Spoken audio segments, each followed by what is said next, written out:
देख रहे हैं इंडार्क राजकुमार के साथ। इंडार्क की आज की कहानी में आगे बढ़ने से पहले अगर आपने हमारा चैनल अभी तक सब्सक्राइब नहीं किया है तो कर लें और साथ ही बेल आइकन को भी जरूर दबाएं।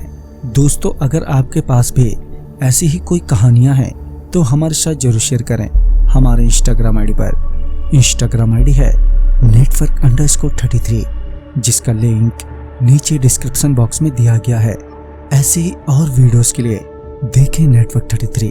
तो चलिए बढ़ते हैं आज की कहानी की ओर। जब मैं 9 साल का था और गर्मियों की छुट्टियां भी थीं, तो उस वक्त मैं अपने गांव गया हुआ था। गांव में मौज मस्ती के अलावा मुझे कोई भी काम नहीं था और शहर में तो वो आज़ादी मिलती ही नहीं थी जो गांव में थी। हमारे गांव के पास एक तालाब था जो बहुत ही बड़ा था। एक दिन मैंने अपने भाई को वहां चलने को कहा तो उसने बताया कि उस तालाब में एक भूत रहता है, अगर हम लोग वहां जाएंगे तो मम्मी पापा मारेंगे। तभी मैंने कहा कि हम लोग चुपके से जाएंगे और किसी को पता भी नहीं चलेगा। अगले ही दिन दोपहर में जब सब घर पर आराम कर रहे थे तो हम दोनों चुपके से निकल गए। हमने मछली पकड़ने का सामान भी ले रखा था। जब हम तालाब पर पहुंचे तो वहां पर एकदम चिलचिलाती धूप और सुनसान जगह थी।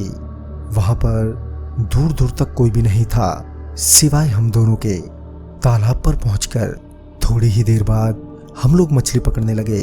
थोड़ी देर बाद मेरा भाई वहां से उठा और वो कहीं पर चला गया और मैं वहां पर अकेला ही रह गया कि तभी अचानक ही किसी ने मुझे जोर से पीछे से धक्का मारा, जिस वजह से मैं तालाब में जा गिरा।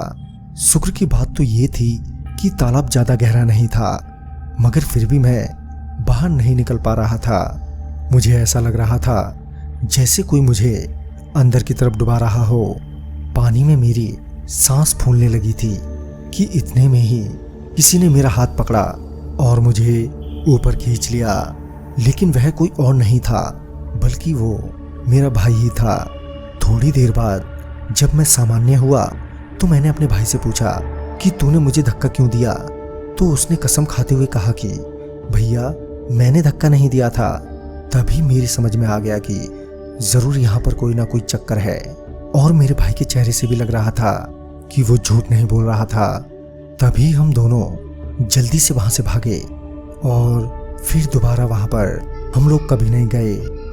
तो दोस्तों, इस कहानी में बस इतना है। कहानी आपको पसंद आई हो तो लाइक शेयर करें और साथ ही हमें कमेंट बॉक्स में जरूर बताएं। तो मैं आपका दोस्त राजकुमार जल्द ही मिलूंगा आप ही की भेजी हुई एक नई कहानी के साथ। तब तक के लिए बाय एंड टेक केयर।